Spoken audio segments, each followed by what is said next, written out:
the entire money-structured and materialistic-oriented society is a false society. Our society will go down in history as the lowest development in man. We have the brains, the know-how, the technology, and the feasibility to build an entirely new civilization.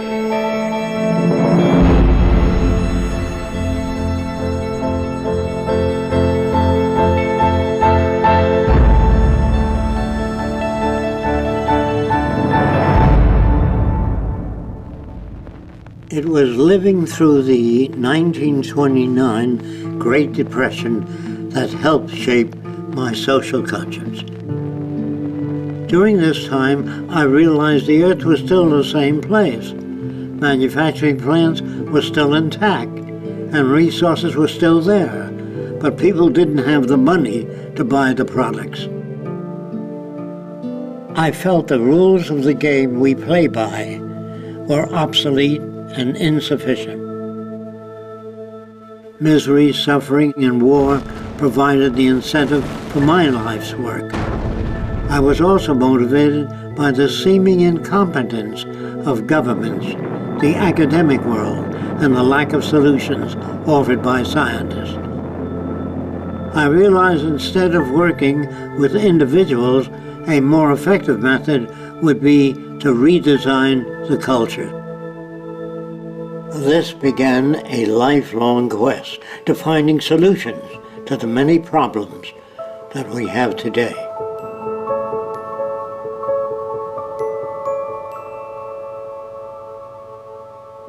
This presentation is a feasible plan for social change that works toward a peaceful and sustainable global civilization where human beings, technology, and nature coexist. It outlines an alternative to strive for, where human rights are not only paper proclamations, but a way of life.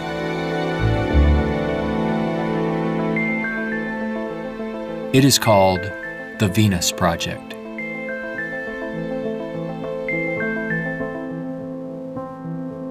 Its founder, Jacque Fresco, calls for a straightforward redesign of the culture in which war, poverty, hunger, debt, and unnecessary human suffering are viewed not only as avoidable, but totally unacceptable. It is becoming increasingly obvious that anything less will simply result in a continuation of the same problems we face today.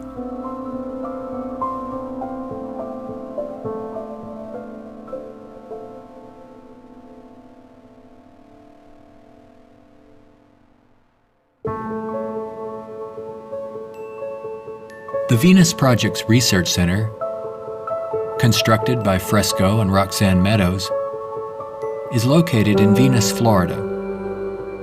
It addresses many of the root causes of our difficulties. But what are the real origins of our problems?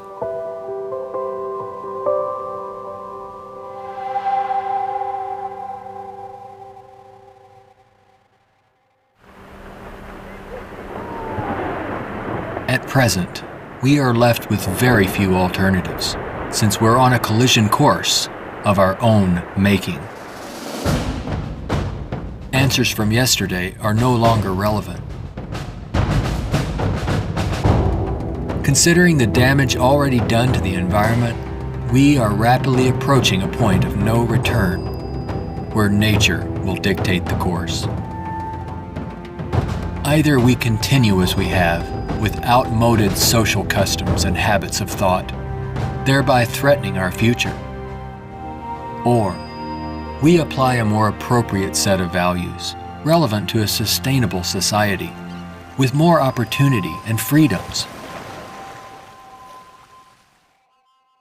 Americans have been conditioned in their kind of society to get a different kind of car next year, to buy a new television set or a tape recorder. We are radical as hell, but our political and social institutions have not changed. And this is where we are stagnating, because we always equate any new idea with communism or regimentation, because we've been brought up to fear that which is new. None of the world's economic systems, socialism, communism, fascism, or the free enterprise system have eliminated the problems of elitism, nationalism, racism, and most of all, scarcity. These are all based primarily on economic disparity. When money is used to regulate and distribute resources for profit, and people and nations are out for themselves, they will seek advantage at any cost. They do this by maintaining a competitive edge, or through military intervention. War represents the supreme failure of nations to resolve their differences. From a strictly pragmatic standpoint, it is the most inefficient waste of lives and resources ever conceived. Most wars are for the control of resources and maintaining your position of differential advantage. They're not based on the dignity of man. They're not based on elevating human beings. It might elevate the human beings in the country that's the victor. It might do that. But as far as the rest of the world goes, the price is enormous. This crude and violent attempt to resolve international differences takes on even more ominous overtones with the advent of computerized nuclear delivery systems and deadly biological and chemical weapons.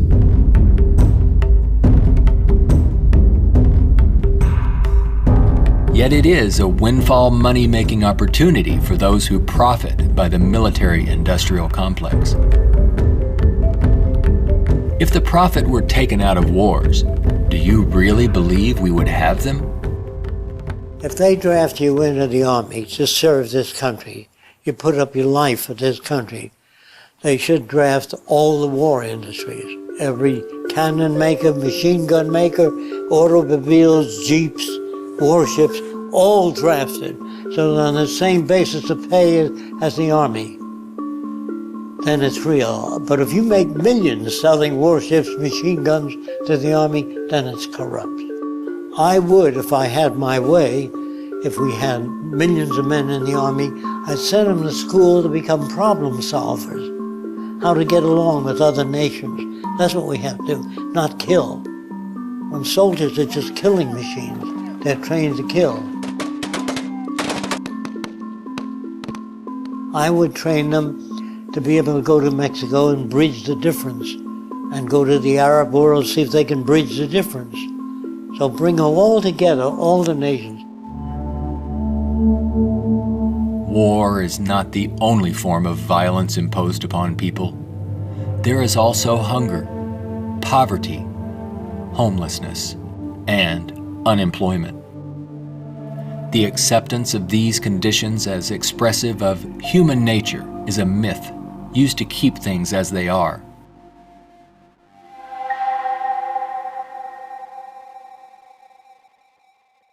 Genetics has nothing to do with greed, business, race prejudice. All of the operant systems in any society are part of your education, the books you read, the role models you follow, and the people you admire. The genes have nothing to do except with the color of your eyes, the shape of your nose, perhaps inherited features. The genes do not control values. And even if you're born with a much better brain than another person, meaning better receptors, the quality of the tissue is better, I would say that if you have a better brain and you live in a fascist country, you become a fascist faster. The brain has no mechanism of discrimination. The brain can't tell you what is relevant or less relevant, except experience. We are not born with greed, envy, hatred, or bigotry. Our behavior and values are reflective of the culture we are exposed to. If you were raised by the headhunters of the Amazon, you'd be a headhunter. And if I said to you, doesn't it bother you to have 5 shrunken heads?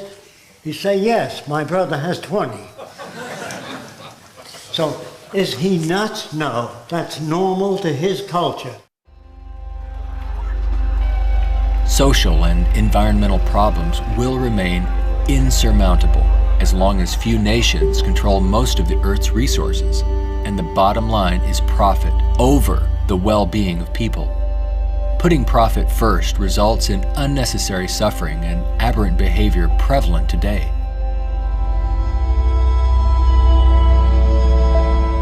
Many people feel that we need the rule of law to eliminate our problems. We have many laws, thousands upon thousands of them, but they are constantly being broken. Paper proclamations and treaties do not alter the facts of scarcity, deprivation, and insecurity. You can predict the shape of the future and the values if you know the trends of events in the ocean pollution, the scarcity of arable land. If you watch that degrading system grow, I can predict the riots and killing and assassination. In other words, human behavior is really generated by the surrounding environment. If there's a scarcity, say, of water, it is prized, and its price is high. Let's discuss scarcity as a system. Suppose it rained gold for about 3 days, gold dust. People would go out and shovel it in, fill the cellars, the attic, every drawer in that. They throw out their clothing. If the rain kept up for a year, so the gold was all over the place, people would sweep it out of the house, take their rings off, throw them away, and so human behavior, and it goes, change to that condition. There's only a policeman in front of something that people have need for and don't have access to. So you put a guard there. But if lemon trees or orange trees and apple trees grew all over the place, you couldn't sell it. If you landed on an island that was so abundant with resources, you had 10 people, there were 1,000 fish for every person if you wanted it. There were 10 times the amount of breadfruit and bananas, money would not come into existence. Private property would not come into existence. If the island was big enough, there was 10 people, there were 8,000 acres. No one would give a damn about staking out this particular area. There are patterns of behavior that promote survival. There are social conditions that change our values and outlook. No one can write a constitution of required behavior without consulting the environment. So we'd better take care of the environment, we'd better take care of one another, and we'd better educate people to the highest possible levels of our ability in order to have a society. Even a peace treaty cannot prevent another war if the underlying causes are not dealt with. Maybe what is needed are ethical people in government who will work towards everyone's well-being. But even if the most ethical people were elected to high positions and we ran out of resources, there would still be lying, cheating, stealing, and corruption. It's not ethical people that are needed, but rather a way of intelligently managing the Earth's resources for everyone's well-being.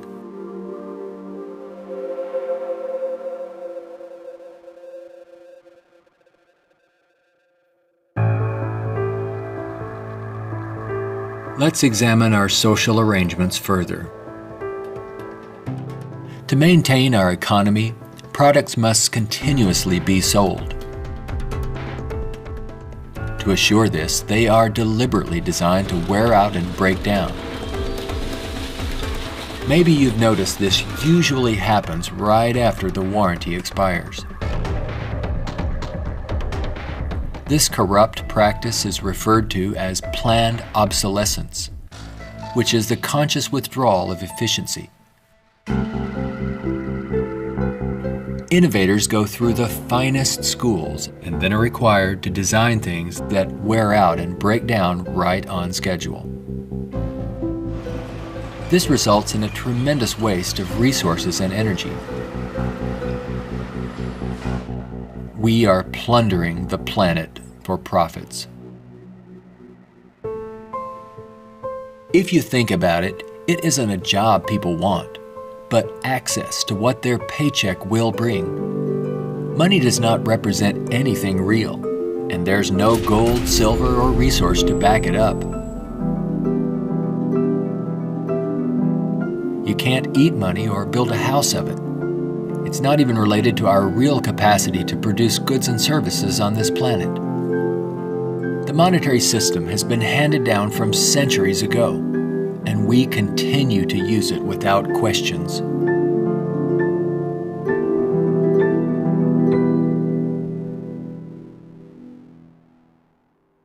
This system will keep installing more and more automation, cutting down on the purchasing power of the majority of people. There will come a time, it's called the Gaussian curve, where employment is that, production is this, and purchasing power is that. The system stops. Banks fail, nothing works anymore. We're moving in that direction very rapidly. We have finally gotten to a place in 2011 where it's becoming obvious that the machine has beaten the man. We're incredibly productive with far fewer people. We are more productive. We are more productive as an economy than ever before. An iPad app can do more than workers. 4 people. Just that there are fewer jobs. The jobs that do exist now can have lower wages because of obvious reasons. A lot of people looking for a small number of jobs. The wages go down. That has huge impacts on the middle class and ripples out from there. We're moving towards social collapse. I think this is going to happen all over the world, not just here. And it doesn't require the overthrow of the government. It just requires that you let it alone. It'll overthrow itself. If you control the media, you can calm people down. But if the majority keeps getting laid off, and they don't have purchasing power, the system collapses. It doesn't work anymore. They invade. It's already happening. This country is already insoluble. They're going to have difficulty with national security, paying pension people. They've spent far beyond what they already have. Now, all they can do now is create debt, borrow more and more money from banks. We also want to show you a rather grim sign of our times. It's not far from here in Midtown Manhattan. The national debt has grown too large for the national debt clock. It went up back in 1989 when the nation's debt was less than $3 trillion. The debt has been piling up so fast lately they had to drop the dollar sign to make room for an extra digit as the number turned over to more than $10 trillion now and counting every second. A whole new clock with 2 extra spaces will go up next year. The federal government is not allowed to print money. It's not allowed to lend money or get in the banking business. That is a privilege for bankers only. So what the government has to do if they want to build an air force, say, of 2,000 planes a month, they have to borrow money from a private lending institution, sign the dotted line, and if the war is lost or failed, the burden falls on the public to pay off that debt.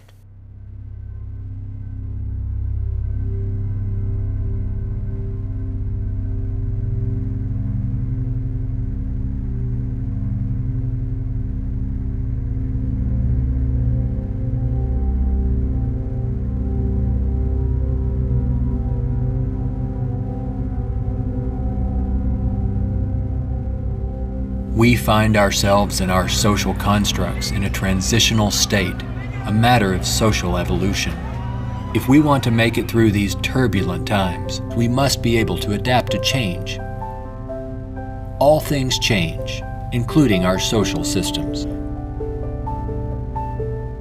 Albert Einstein stated, "We cannot solve problems by using the same kind of thinking we used when we created them." Earth is still abundant with resources. Our practice of rationing resources through monetary control is no longer relevant and is actually counterproductive to our very survival. Today, we have highly advanced technologies, but our social and economic system has not kept up with our technological capabilities, which could otherwise easily create a world of abundance for all, free of servitude and debt. How can this be possible? There is not enough money to feed or house all people on this planet, let alone accomplish these more ambitious ends. But Earth has more than enough resources to meet the needs of all people, but only if managed intelligently.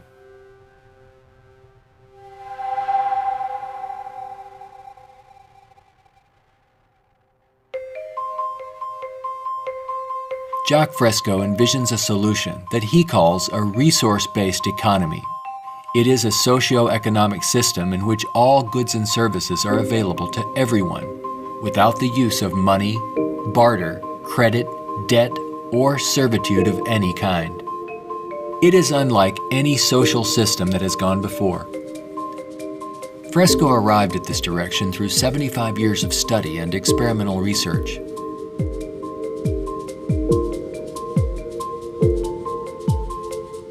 A resource-based economy operates on the basis of available resources and makes those resources available to every human being on earth, free of charge, without a price tag.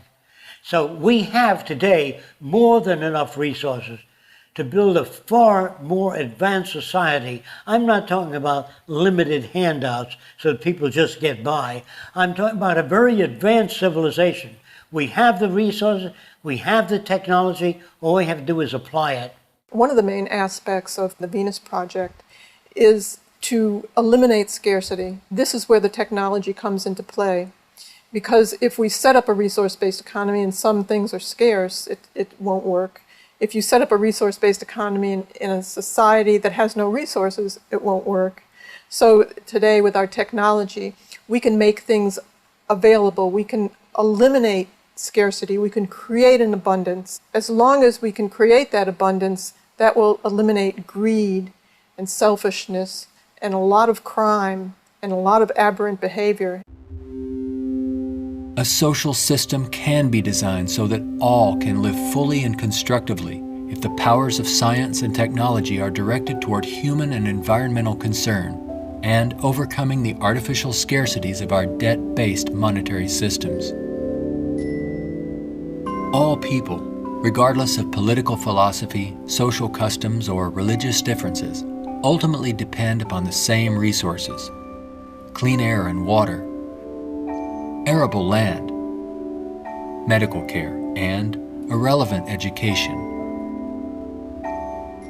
I think if you pledge allegiance to the earth and everyone on it, that'd be the way to go for the future. The human species is a single family, and the world is home to everyone. Neither nations nor people can coexist separately any longer. No more separate nations. So anyone can go anywhere. Before the states joined together, they used to stake out their territory. They used to fight. They had militias. They would fight. This is our territory. Oh no, you're intruding. When all the states joined together, the government worked out the lines of the states and they agreed, and that was the end of territorial disputes. If you want the end of war, you must declare the earth common heritage.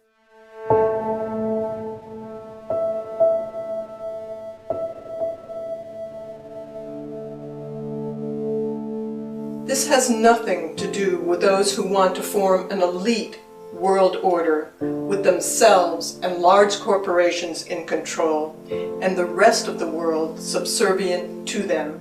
On the contrary, a global resource-based economy enables all people to reach their highest potential, where they can thrive and grow in a society that works in their behalf, a society that protects and preserves the environment as well, one that understands that we are part of nature, not separate from it.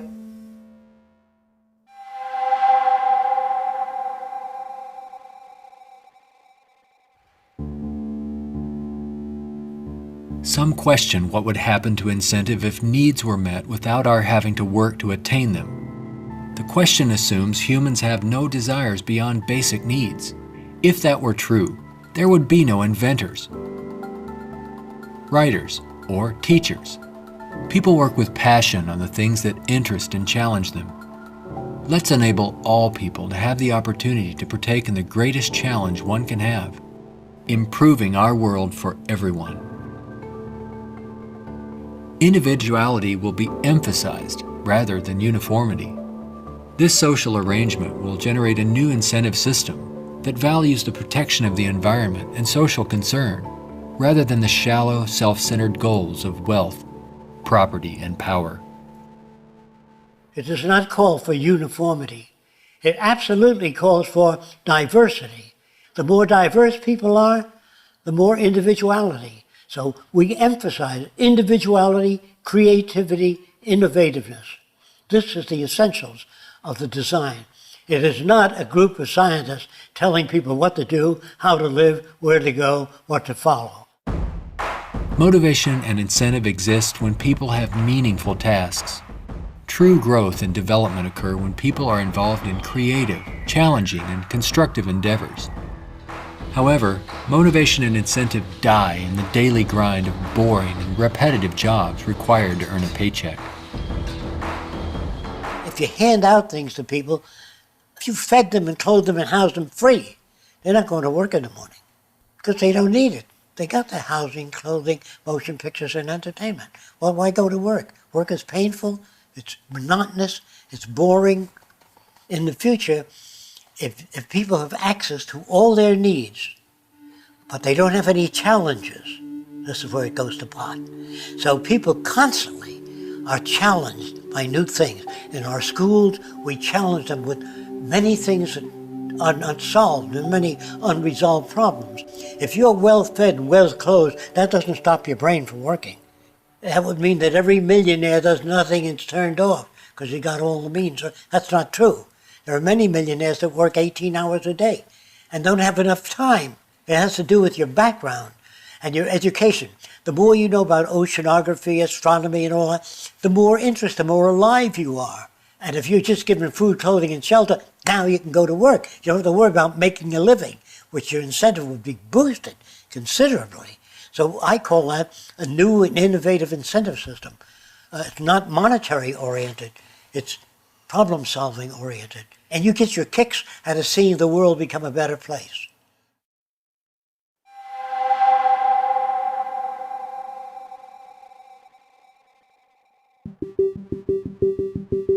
How can we use our technology wisely so that there is more than enough for everyone?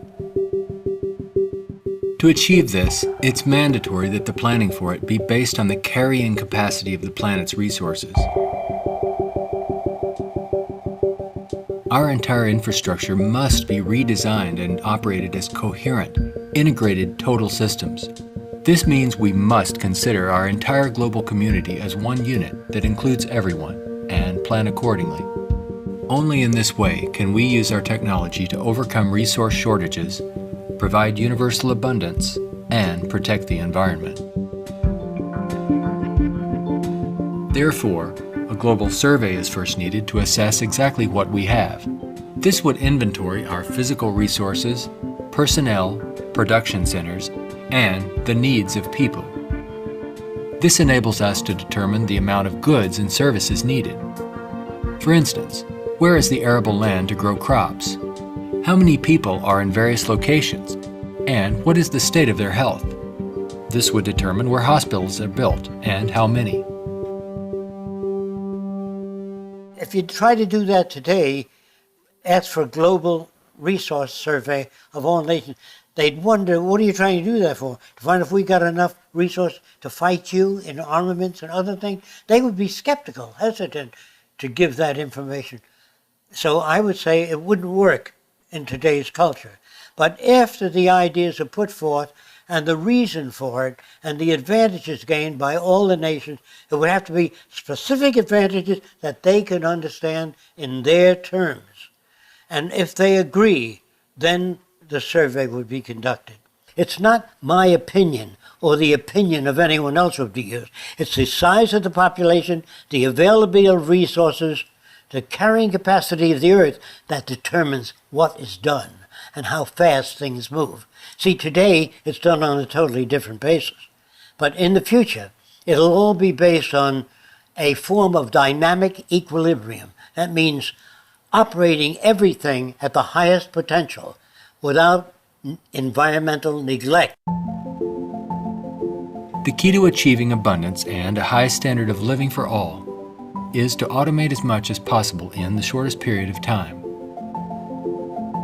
But during the transition, we have to bring together the technological capabilities of people working with computers and working with technology and building and designing methods of delivering these resources and the necessary industrial plants to process the resources. Our problems and their solutions are technical, not political. Most problems can be solved when technology and the methods of science are used to serve all people, not just a select few. But what is it that you want? You have to ask yourself, I want to live in a world where I don't have to fear that my children will go into another war, where there'll be deprivation or problems or disease. Do you know how to build that kind of world? No, I don't. Well, how do you go about building? You call upon the various divisions of science, bring them together, and say, these are the problems we'd like to solve. A scientific government doesn't mean that scientists rule or control people. It means they have better means for building transportation systems, better means for cleaning the air. They have the best means for restoring the ocean that we know of to this day. Computers can serve the needs of everyone when cybernation is ultimately integrated into all aspects of this new and dynamic culture. One can think of this as an electronic nervous system, extending into all areas of the social complex. Their function would be to coordinate a balance between production and distribution, assuring there are no shortages or overruns. In this highly technical society, decisions are based on direct environmental, human, and industrial feedback. You can think of this as electrical sensors throughout the entire environment, from cities, factories, warehouses, distribution centers, transportation networks, all over the globe, gathering data for more appropriate decisions. The decisions are based on the needs of society rather than corporate or private interests. It is not automated technology or machines we should be wary of, but the abuse and misuse of technology by selfish interests. Remember, it is people who decide what ends the machines will serve. If technology does not liberate all people for the pursuit of higher aspirations and human achievement, then all its technological potential will be meaningless. You always do a positive and negative study before you engage in the actual reconstruction of an environment.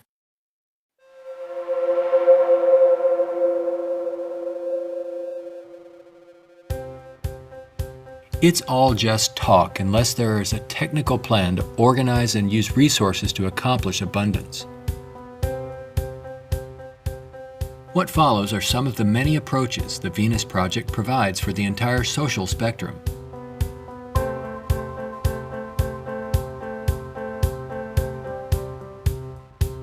Today, more than half our population lives in cities that are polluted, dangerous, and waste energy.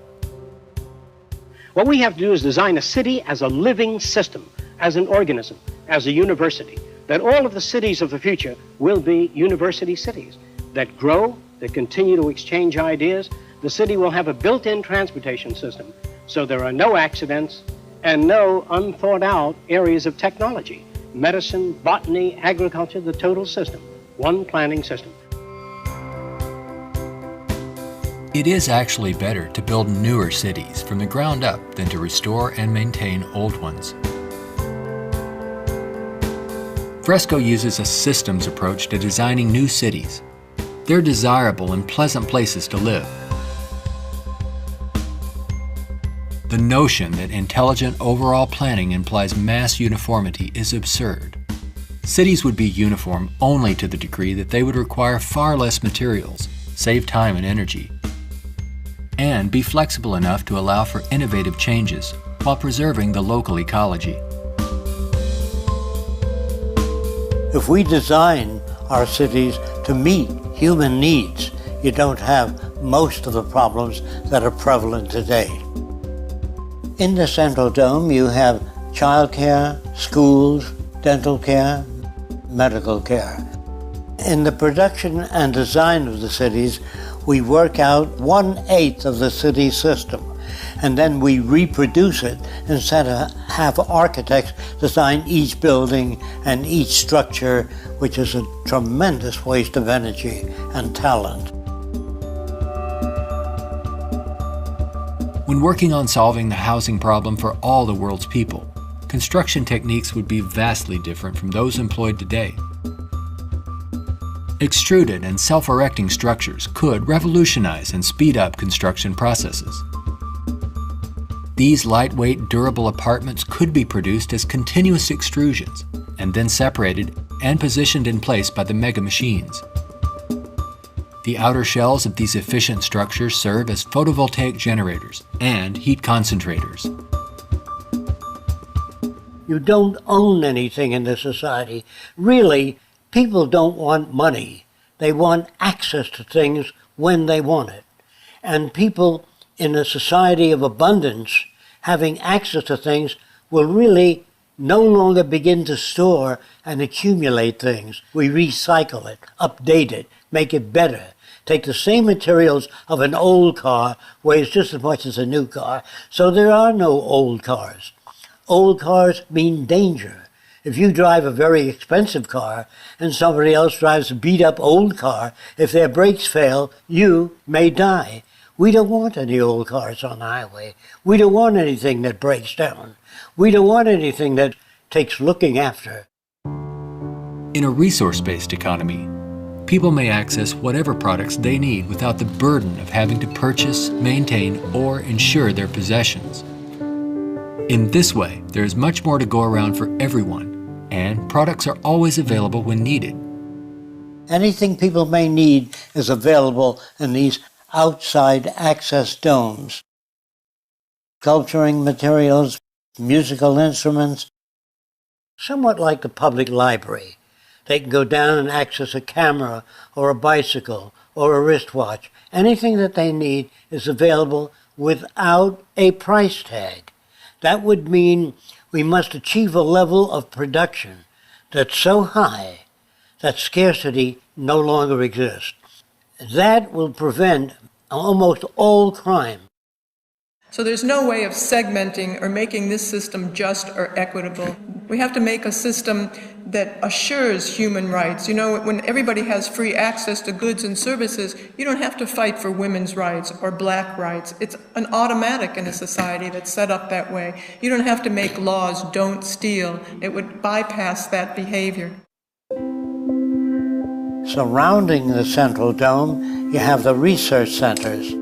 Centers that do work that's relevant to the sustainability of the entire community. As we move away from the research centers, we come to the recreational area, which has tennis courts and all of the games that people require.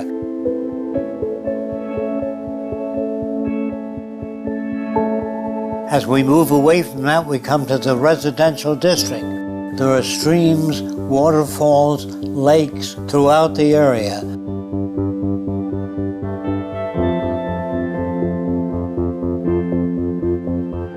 We could provide a wide range of unique homes and apartments that can be relatively maintenance-free, fireproof, and virtually impervious to adverse weather conditions.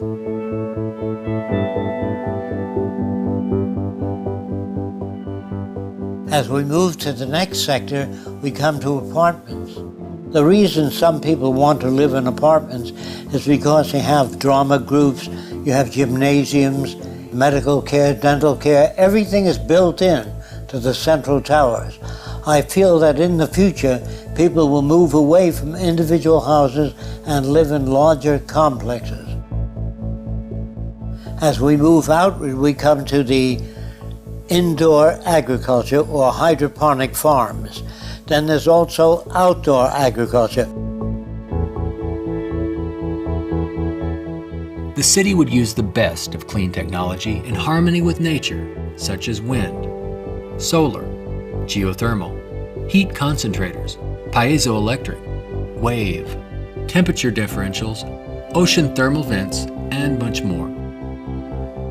A major development for generating energy in the future could be the construction of a land bridge or tunnel across the Bering Strait. These underwater structures convert a portion of the ocean currents through turbines to generate clean sources of power. By using these sources of energy, we could power the Earth on clean energy and enable all people to enjoy a very high standard of living for thousands of years to come. There's no need for the use of polluting hydrocarbons any longer. Pollution will be a thing of the past. All transportation will be integrated into a worldwide transportation system. Transportation within cities will be by transveyors. City-to-city travel will be by monorail.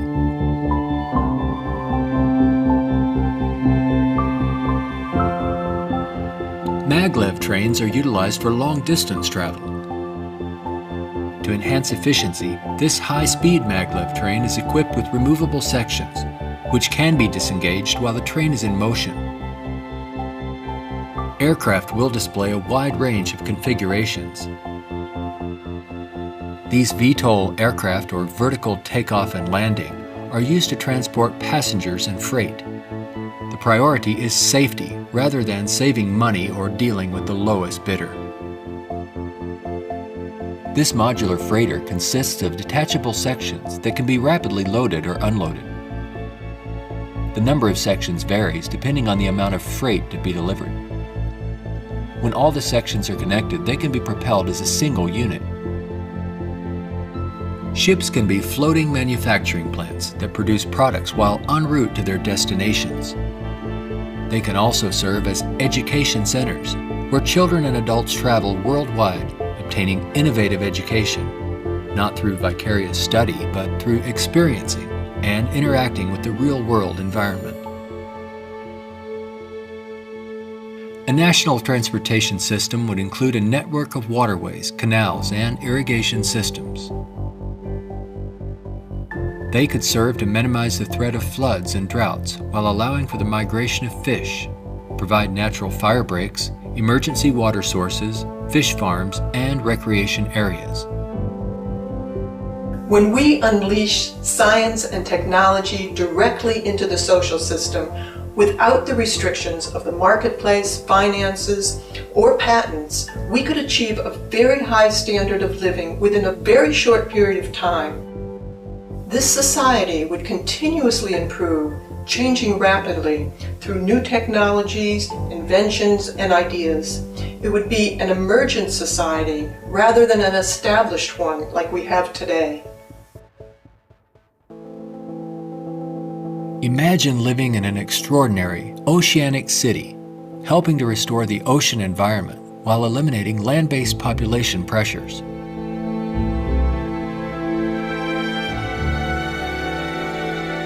These cities in the sea may serve as universities and research centers where students study marine sciences. They could be used for ocean farming, mariculture, and mining, while maintaining a dynamic balance in the oceanographic environment. Self-sufficient cities in the sea vary in design depending on their location and function. This undersea observation station permits people to view marine life in its natural habitat.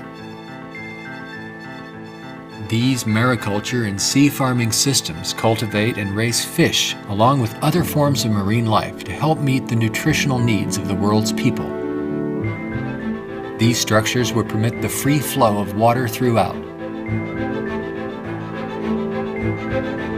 Using technology in this way would make it possible for a global society to achieve social advancement and worldwide reconstruction in the shortest time possible.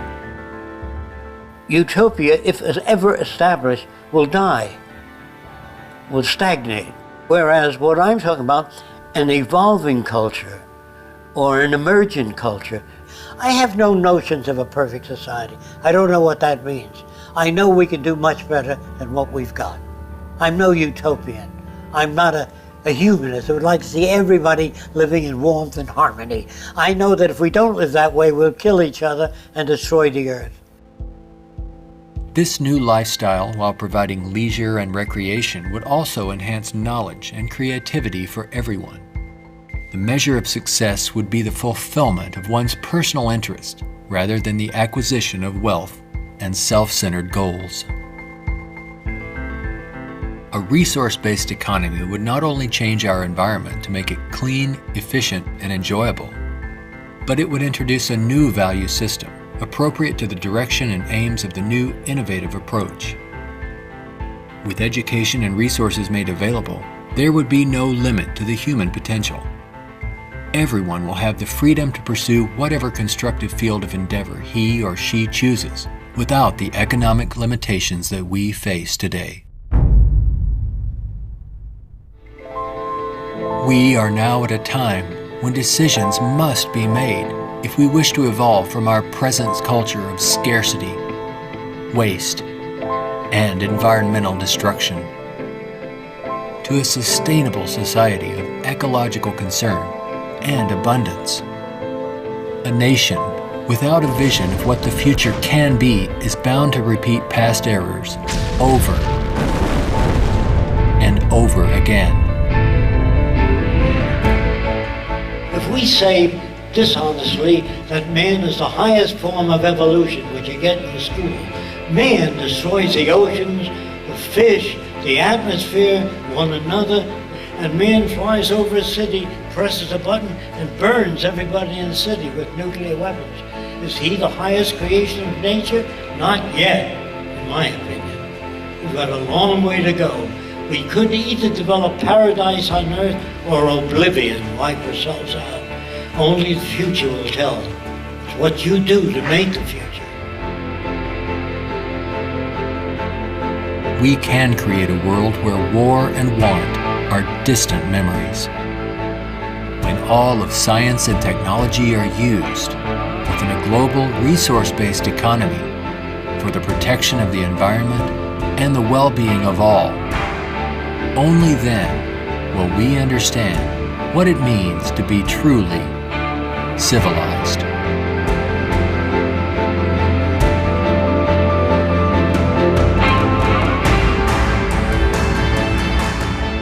Be a part of the growing community of people working toward making the aims of the Venus Project a reality. Join us in our efforts to bring this vision of a positive future to a wider audience through the goal of a major motion picture. All of these things can be built with what we know today. It would take 10 years to change the surface of the earth, to rebuild the world into a second Garden of Eden. The choice lies with you. The stupidity of a nuclear arms race, the development of weapons, trying to solve your problems politically by electing this political party or that political party, that all politics is immersed in corruption. Let me say it again.